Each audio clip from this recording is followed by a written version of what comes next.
Notícias do STJ.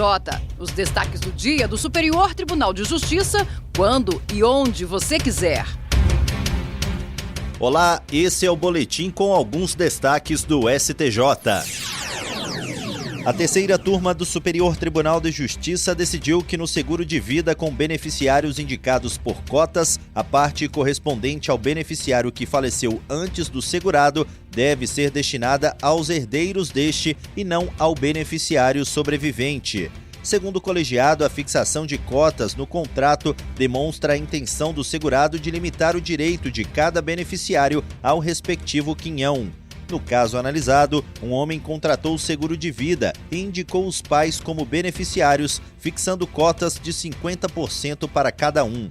Antes do falecimento do segurado, a mãe morreu, o que gerou dúvidas sobre o destino da parte que caberia a ela na apólice. Após a morte do segurado, a seguradora pagou metade da indenização ao pai, beneficiário sobrevivente, e destinou a outra metade aos herdeiros do segurado. Inconformado, o pai ajuizou a ação de cobrança, sustentando que, por ser o único beneficiário vivo, teria direito à totalidade do capital segurado. O juízo de primeiro grau acolheu o pedido sob o argumento de que a indenização securitária não possui natureza de herança.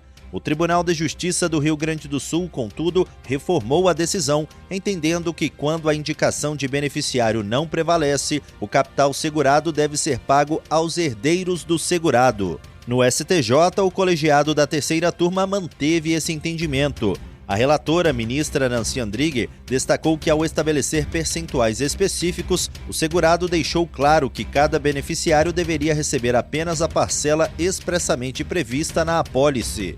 Assim, não é possível ao beneficiário sobrevivente acrescentar ao próprio quinhão a parte reservada ao beneficiário falecido. Para a relatora, somente na ausência de cotas é que o capital segurado seria redistribuído entre os demais beneficiários. A terceira turma do Superior Tribunal de Justiça decidiu que o prazo de 10 anos para cobrar dívidas contratuais também vale quando a discussão envolve violação de direitos autorais, desde que a questão seja resultado de descumprimento de contrato. Com isso, o colegiado afastou a aplicação do prazo de 3 anos em um processo sobre uso indevido de software sem autorização. No caso analisado, uma empresa de informática entrou na justiça pedindo indenização porque o software dela teria sido usado sem licença, contrariando o contrato. As instâncias ordinárias e o Tribunal de Justiça do Distrito Federal e dos Territórios entenderam que a ação estava prescrita, aplicando o prazo de 3 anos previsto no Código Civil, que trata de ações relacionadas a direitos autorais. No STJ, o colegiado da terceira turma reformou essa decisão. O ministro Ricardo Vilas Boas Cueva explicou que o prazo de 3 anos se aplica apenas a casos de responsabilidade fora do contrato.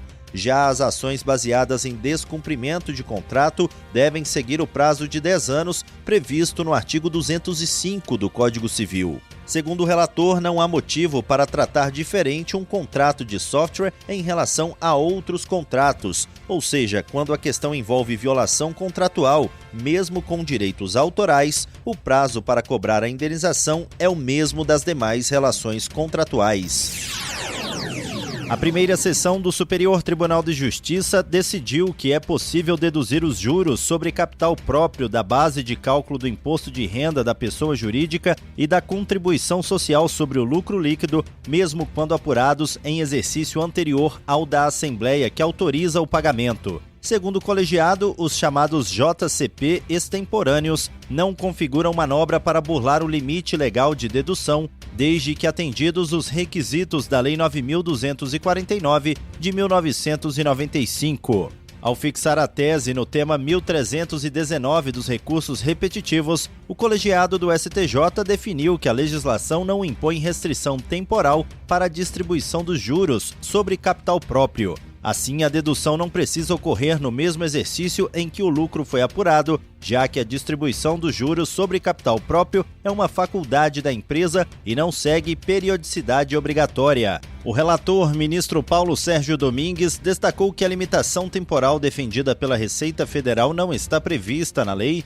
tendo sido criada apenas por instrução normativa. Para o colegiado, normas infralegais não podem extrapolar o poder regulamentar nem criar exigências não previstas pelo legislador. A decisão foi tomada em julgamento realizado sob o rito dos recursos repetitivos, o que significa que o entendimento deverá ser observado pelos tribunais de todo o país. Com isso, os processos que estavam suspensos aguardando a definição do tema poderão voltar a tramitar.